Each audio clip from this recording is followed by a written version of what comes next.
आज के सवालों पर आते हैं। आज बहस चुनाव की में हम पूछेंगे अमित शाह का मिशन बिहार कितना असरदार। अमित शाह मिशन बिहार पर जो 2 दिन के लिए आए हैं वो कितना असरदार है। सवाल ये भी पूछेंगे कि मिशन बिहार एनडीए को फिर से सत्ता में लाने में कामयाब होगा। परिवारवाद का मुद्दा वोटर को प्रभावित करेगा। ये भी सवाल पूछेंगे कि क्या घुसपैठ का मुद्दा वोटरों को लुभाएगा। सवाल ये भी पूछा जाएगा कि शाह का 160 प्लस सीट जीतने का जो दावा है वो कितना सच होने वाला है।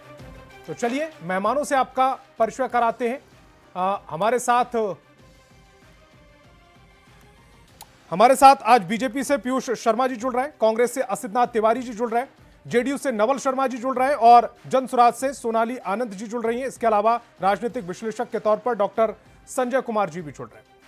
मेरा पहला सवाल असितनाथ तिवारी जी, अमित शाह जी ने बड़ा सीधा सा आरोप लगाया है सबसे पहले घुसपैठियों को लेकर कि जो आपका वोटर अधिकार यात्रा निकाली गई वो दरअसल घुसपैठियों को बचाने के लिए, और दूसरा ये कि लालू के बेटे को मुख्यमंत्री बनाने के लिए कांग्रेस और आरजेडी दोनों मेहनत कर रहे हैं।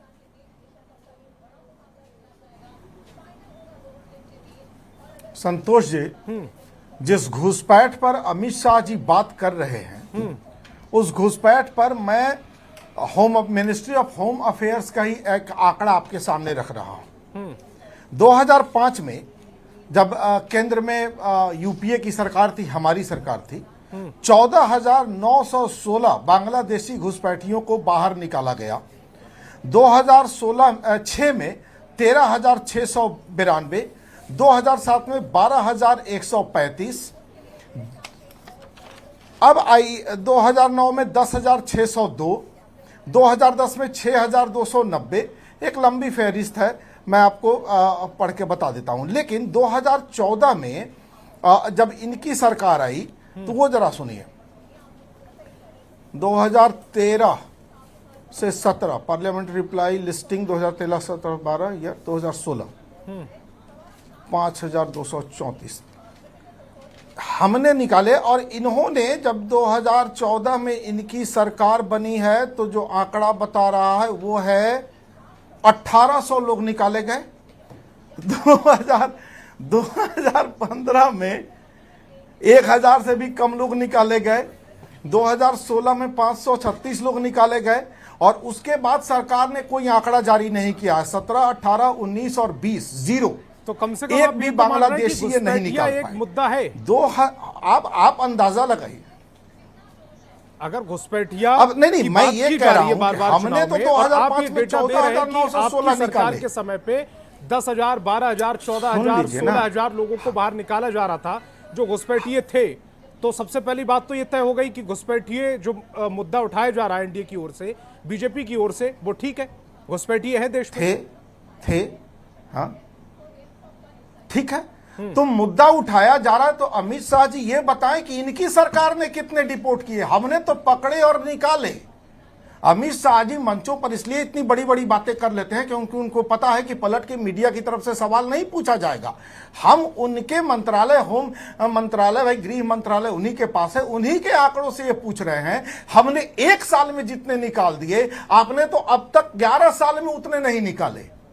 आप हमको इस मुद्दे पर कैसे घेरेंगे? कौन पाल रहा है? हम पाल रहे हैं। हमने पकड़ के निकाला, आप तो पाल रहे हैं। और पिछले 3-4 सालों से तो 0 0 0 0 4 सालों में किसी ने हाथ पर बांध दिया है क्या आपका कि आप एक भी नहीं निकाल पा रहे हैं? ये सवाल उनसे पूछा जाना चाहिए ना। इसीलिए तो एसआईआर हो रहा है के नाम पर होगा, पूरे देश में हो रहा है धीमे धीमे। घुसपैठियों के लिए क्या किया असित जी? इसीलिए तो एसआईआर हो रहा है। आप एसआईआर आज न कर रहे हैं जी, आप एसआईआर आज न कर रहे हैं। 2014 में किसी ने रोका था, घुसपैठिए हैं, आप आंकड़ा दे रहे हैं कि आपने सरकार ने निकाल दिए, घुसपैठियों को निकाला और वो संख्या 100 में नहीं है, हजारों में है। और 1000 में भी 10,000 से ऊपर हर साल निकाले हैं पकड़ा। और हाँ तो मैं यही तो पूछना चाह रहा हूं कि इसका मतलब घुसपैठियों का जो मुद्दा है वो ठीक है, और ये इसका मतलब घुसपैठिए हैं बिहार में, मुद्दा ठीक है। तो मेरा तो सवाल ये है ना कि आपने क्यों नहीं निकाला? इतने सालों तक आप क्या कर रहे थे? बिहार चुनाव का इंतजार कि चुनाव आएगा तब घुसपैठियां निकालेंगे। पाल पोस रहे थे घुसपैठियों को इतने सालों तक, और 4 वर्षों का तो कोई आंकड़ा नहीं है। यानी आपने एक भी नहीं निकाला पिछले 4 वर्षों में। होम मिनिस्ट्री बेकार है इस देश की। नवल शर्मा जी, चुनाव तो बिहार में है ना? भैया मेरे, जब प्रोसेस नहीं चलेगी तो हम विदेशी घुसपैठिए पालेंगे। एसआईआर नहीं होगा तो हम देश में घुसपैठिया पालेंगे। ठीक है, बिहार में नवल जी चुनाव नहीं होगा तो घुसपैठिया नवल जी से पालेंगे। रिएक्शन चुनाव लेते आएगा हैं। तब निकालेंगे। नवल जी, कम से कम कांग्रेस किस आज काम का इस गृह पिच पर मंत्रालय? तो आई कि वो ये मानने को तैयार है कि घुसपैठिए हैं। अब तक तो यही मानने को तैयार नहीं थे कि घुसपैठिए नहीं है। अब तक तो यही कहा जा रहा है कि जो पिच पर आई। वोट हमने ऑन रिकॉर्ड वोटरों निकाला के है, नाम आज कटे हैं कहाँ वो पिच दरअसल पर आई? घुसपैठिए नहीं थे, वो आम लोगों के वोट काट दिए गए। देखिए, कांग्रेस पॉलिसी पैरालिसिस का शिकार हो आम लोगों चुकी के है। वोट नहीं कटे, हजारों प्रमाण मिले। अच्छा, ठीक है, हो गया आसिफ भाई। कांग्रेस पार्टी नीतिगत भ्रम का शिकार हो चुकी है। अभी तक एसआईआर का पूरे बिहार में शोर मचा हुआ था। अब एसआईआर का मुद्दा कहीं और चला गया। अब फिर दूसरा मुद्दा आ गया। घुसपैठ की समस्या को भारत में जन्म दिया किसने? सबसे बड़ा सवाल ये बता रहे हैं कि हमने इतनी मात्रा में डिपोर्ट किया और डिपोर्ट करने को अपनी उपलब्धि के रूप में पेश कर रहे हैं। देखिए, एक बात जान लीजिए कि जब प्रधानमंत्री जी बिहार आते हैं और घुसपैठ पर बोलते हैं तो उनका आशय केवल बिहार से नहीं होता है, बल्कि घुसपैठ एक राष्ट्रीय समस्या है और प्रधानमंत्री जी बिहार आकर इस बड़ी राष्ट्रीय समस्या की ओर लोगों का ध्यान आकर्षित करते हैं। लेकिन महत्वपूर्ण यह है कि यह घुसपैठ की समस्या पैदा किसने की?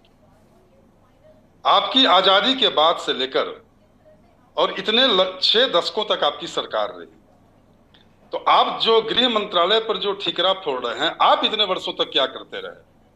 कुछ मात्रा में घुसपैठियों को आपने डिपोर्ट किया, उसको अपनी उपलब्धि के रूप में आप पेश कर रहे हैं।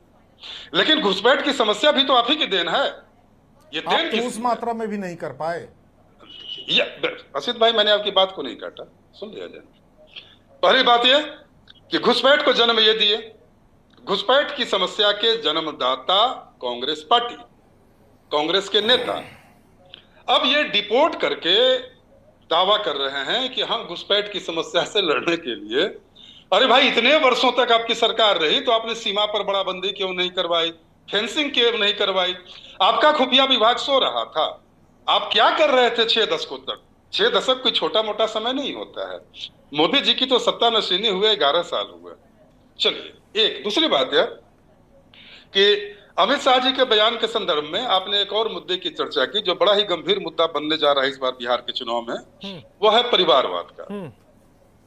तो देखिए, मुझे ऐसा लगता है कि बिहार के लोगों को यह जानना चाहिए और समझने का भी पूरा अधिकार है उनको कि जो बिहार में 2 पक्षों के बीच की लड़ाई है, एनडीए और इंडिया के बीच में, महागठबंधन के बीच में, वह उस लड़ाई का यदि सबसे बड़ा कोई इशू है तो वह है परिवारवाद।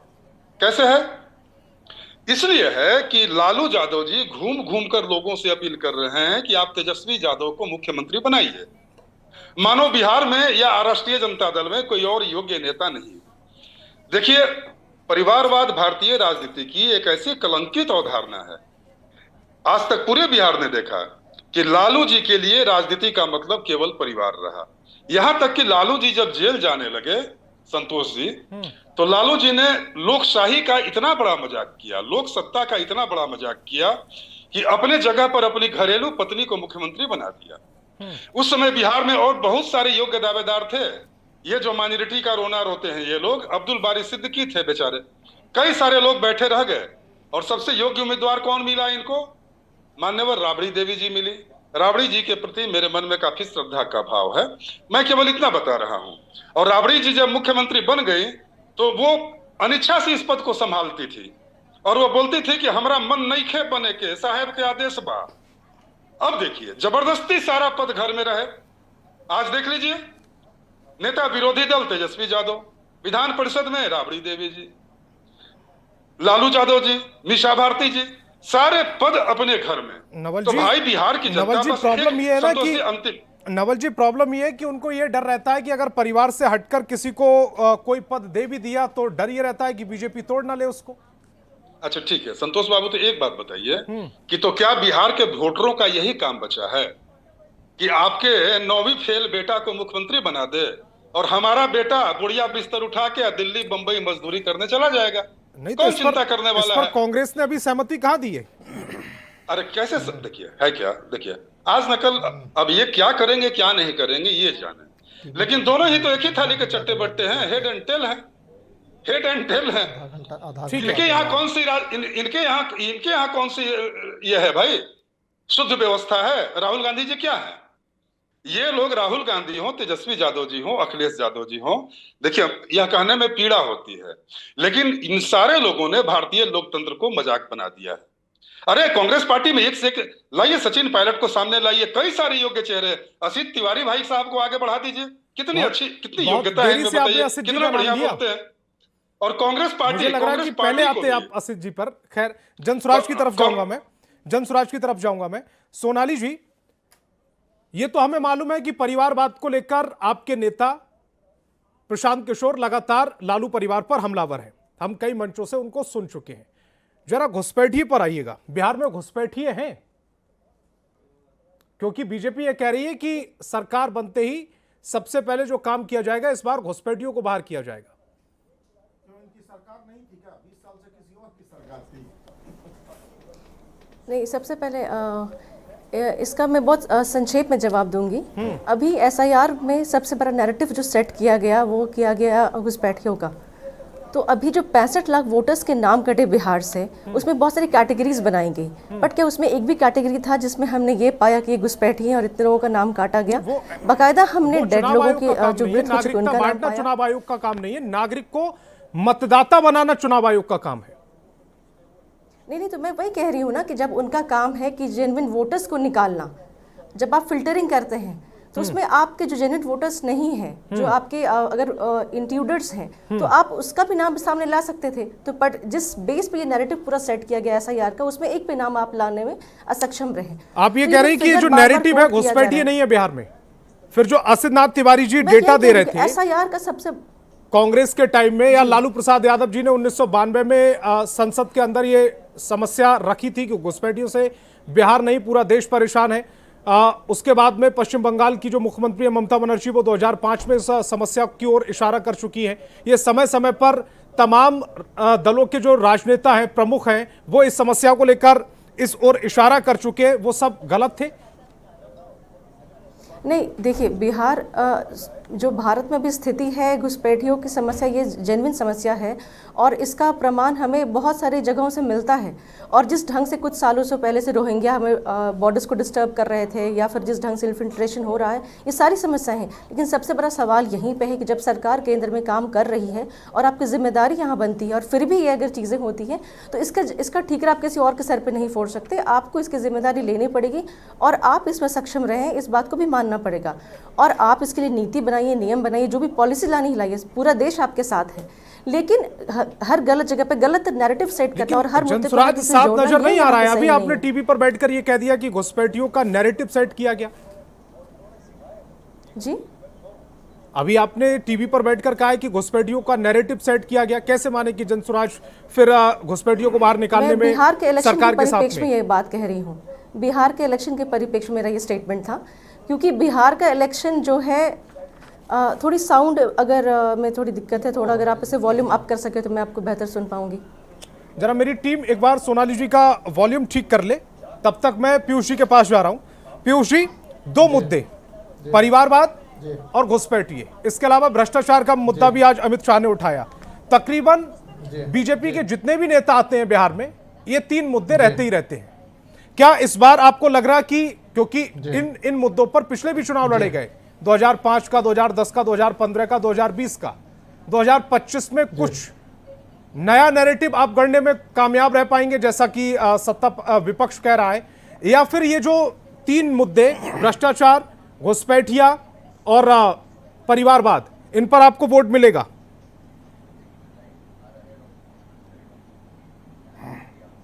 संतोष जी, सबसे पहले तो घुसपैठिए के मुद्दे पर कांग्रेस के प्रवक्ता ने यह स्वीकार कर ली कि इस देश में घुसपैठिए हैं।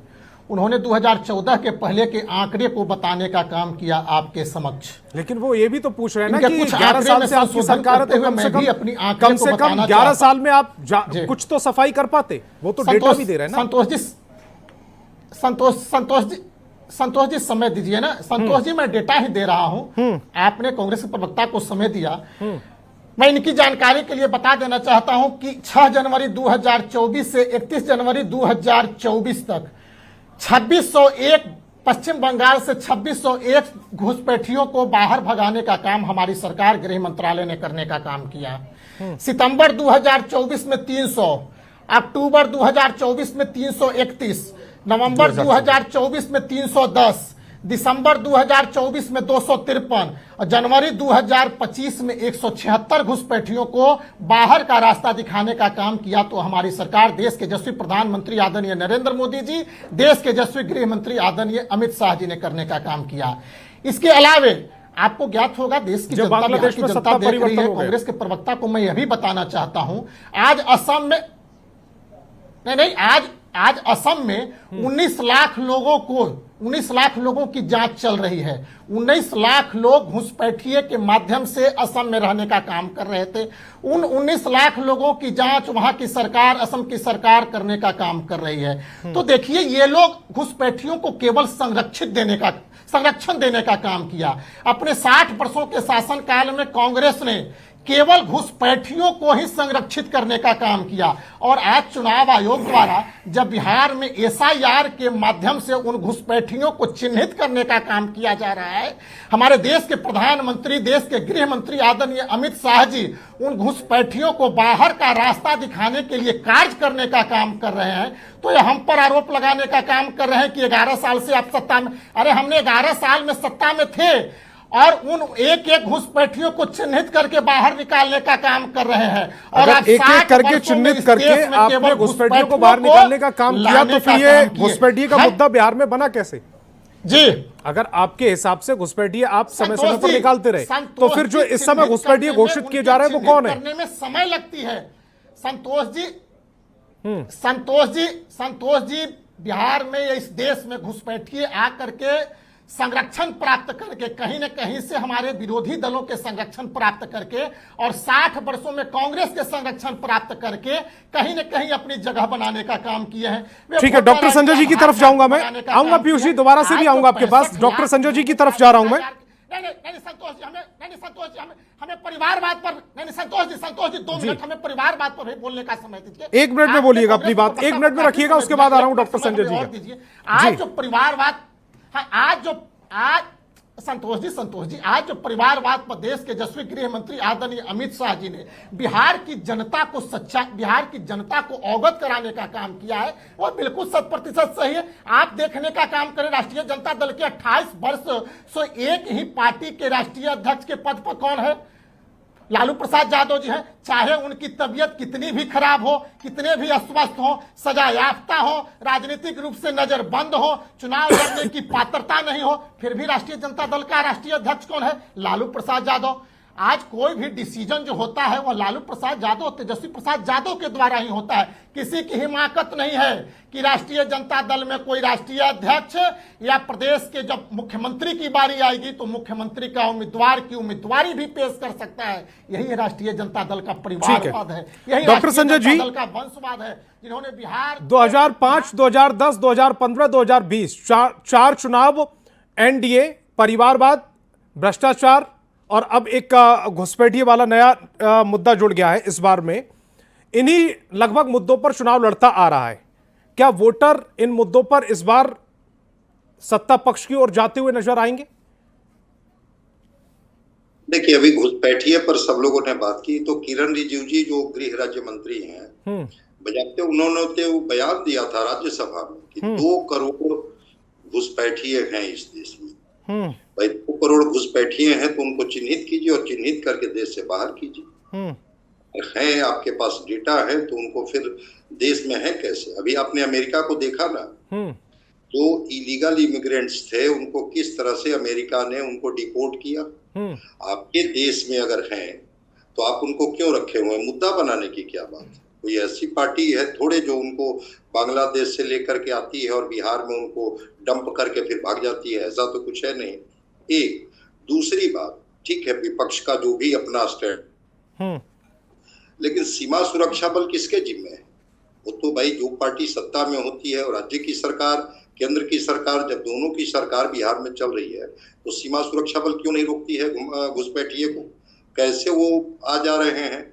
हाँ, घुसपैठिए हैं इस सच्चाई से कोई डिनाई नहीं कर सकता है। और उसके प्रमाण जो सीमांचल के इलाके हैं, वो सीमांचल के इलाके में जिस तरह से आधार कार्ड मिले थे, अगर 100 व्यक्ति है और आधार कार्ड 123 बना हुआ है, तो वो तो एक सवाल खड़ा करता है कि आखिर वो संख्या वो जो है वो किनका बन गया, कौन से लोग आ गए भाई जिनका क्या अत्यधिक आधार कार्ड बन गया। वोटर और आधार कार्ड को अलग करके देखा जाए, इसको क्लब करके नहीं देखा जाए। तो घुसपैठिए हैं। और कई लोगों ने कैमरे के सामने आकर के भी बताया था कि हाँ, हम बांग्लादेश के रहने वाले हैं, हम नेपाल के रहने वाले हैं, हम दूसरे देश के, म्यांमार तक की चर्चा उन्होंने की थी। ठीक है, वो कैसे, किसने परमिट किया, कैसे वो रह रहे हैं, वो तो वो बेहतर बताएंगे। क्या उनको वोटिंग राइट्स मिला हुआ है या कोई वो व्यापार के सिलसिले में यहाँ आए हैं और यहीं रह गए, वो तो वो बताएंगे, बेहतर बताएंगे। लेकिन घुसपैठिए हैं, ये एक सच्चाई है। जो आपके दूसरे सवाल हैं, परिवारवाद, भ्रष्टाचार और परिवारवाद, ये तो कनेक्ट करता ही है जनता को ना। अगर परिवारवाद का ये ओढ़े हुए कोई पार्टी हो, अगर ओढ़ करके लवादा और ये कहती है कि नहीं हम परिवारवाद से अलग हैं और वो परिवारवाद के सबसे बड़े नायक हैं, मैं इसको पूरी तरह से सत्य नहीं मानता हूं, इसको अर्ध सत्य मानता हूं। और प्रशांत किशोर जी ने एक डेटा दिया था, वो डेटे में कितनी सच्चाई है, लेकिन एक बात तो उन्होंने कहा ही था ना कि आजादी के बाद 1200 परिवार जो हैं इस बिहार में, कहीं न कहीं से सत्ता में उन्हीं का जो है वो म्यूजिकल चेयर के तहत वो घूमते रहता है बिहार में। तो परिवारवाद लोगों को कनेक्ट करता है। एक भावी पीढ़ी, अब उसको जेनजी हम लोग नहीं कहेंगे, जो 97 से 12 वाली पीढ़ी है, लेकिन ये युवा पीढ़ी जो 58% है इस बिहार में, वो युवा पीढ़ी को परिवारवाद तो प्रभावित करता ही है ना। पिता, पिता के बाद पुत्र, पुत्र के बाद फिर दूसरे लोग। तो परिवारवाद का मुद्दा चाहे विपक्ष उठाए चाहे पक्ष उठाए, परिवारवाद का मुद्दा कनेक्ट करता है। और तीसरे सवाल का जवाब मैं दे देता हूं, भ्रष्टाचार। अगर भ्रष्ट व्यवस्था नहीं होती, सत्ता जिनके हाथ में भी हो, तो क्या लगता है कि बिहार यही ठहरा हुआ होता क्या? कभी शिक्षा पर, कभी स्वास्थ्य ठीक पर, है। कभी नवल जी, एक मिनट में अपनी बात को, जल्दी से 1 मिनट में अपनी बात को रखिएगा।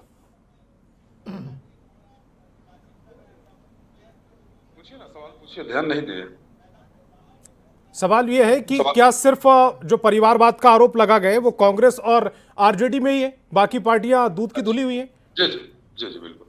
देखिए संतोष जी, है क्या कि आप परिवारवाद पर कभी अलग से डिबेट कराइएगा। प्रायः परिवारवाद की इतनी संकीर्ण व्याख्या होती है और बताया जाता है कि जैसे प्रशांत किशोर ने बताया कि इतने प्रतिशत परिवारों के बीच में बिहार के सारे पद केंद्रित हैं। ऐसा नहीं है, ये परिवारवाद की बड़ी ही विकृत परिभाषा है, एकांगी परिभाषा है। तब तो कोई पार्टी बचेगी ही नहीं। परिवारवाद की सटीक परिभाषा, असली और तार्किक परिभाषा ये होती है कि किसी भी पार्टी में पार्टी के शीर्ष पद का हस्तांतरण उसी परिवार में हो रहा है या परिवार के बाहर हो रहा है। तो यदि कांग्रेस और राष्ट्रीय जनता दल को परिवारवादी पार्टी या सपा को परिवारवादी पार्टी माना जाता है, तो इसलिए कि जो पार्टी का शीर्ष पद है उसका हस्तांतरण परिवार में होता है, और यह भारतीय जनता पार्टी में नहीं होता है।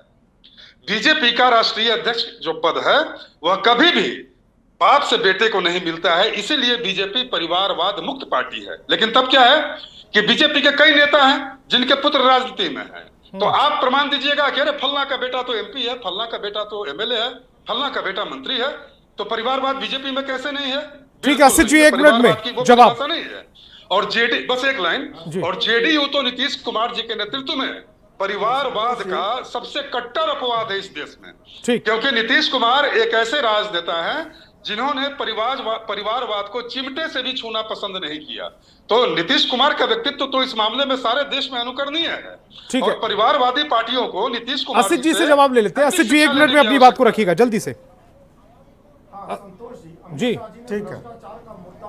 हाँ संतोष जी, अमित शाह जी ने भ्रष्टाचार का मुद्दा उठाकर यह साबित कर दिया कि 20 साल का नीतीश शासनकाल एक भ्रष्ट शासनकाल है। नीतीश जी मुख्यमंत्री हैं, तेजस्वी तो है नहीं 20 साल से। तो भ्रष्टाचार का मुद्दा अगर बिहार में उठ रहा है, बिहार में भ्रष्टाचार है, तो इसके गुनहगार एनडीए के लोग हैं, भाजपा और जदयू के लोग हैं। उन्होंने बिहार को भ्रष्टाचार की आग में झोंका है। अब दूसरी बात, मैं अंक गणित का बहुत विद्वान आदमी नहीं हूं, लेकिन साहब हमने साल में 15,000 14,000 घुसपैठियों को डिपोर्ट किया और भाजपा वाले 250-300 डिपोर्ट करके पीठ थपथपा रहे हैं, तो 250-300 से कई गुना अधिक 15,000 होता है।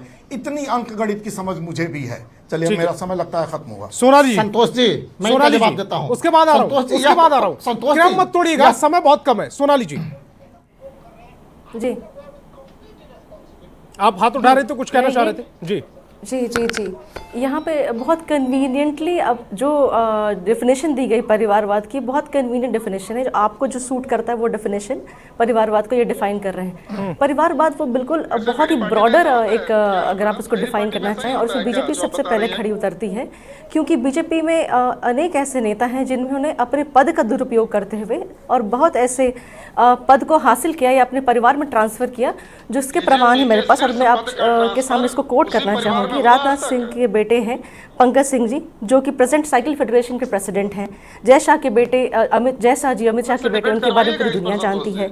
अनुराग ठाकुर पूर्व सीएम के बेटे हैं। परिवार जी, तो वही मैं कह रही हूँ ना कि अपने डेफिनेशन के हिसाब से। ठीक है पीयूष जी, जी नहीं, जल्दी से बिल्कुल एक नहीं। मिनट आपके पास। परिवारवाद और वंशवाद। पीयूष जी, एक मिनट आपके पास। नेपोटिज्म का डेफिनेशन आप कहना चाह रही हूँ कि अभी जो वोट नहीं सकते उठाया पीयूष जी, है, आवाज मिल इससे रही ही मेरी? उठा के उन्होंने अपने पैर पे कुल्हाड़ी मारने का काम किया है। ऐसे कई ऐसे एग्जाम्पल्स हैं जहाँ पे ये प्रूफ करते हैं। संतोष जी जी, जी संतोष जी, जी।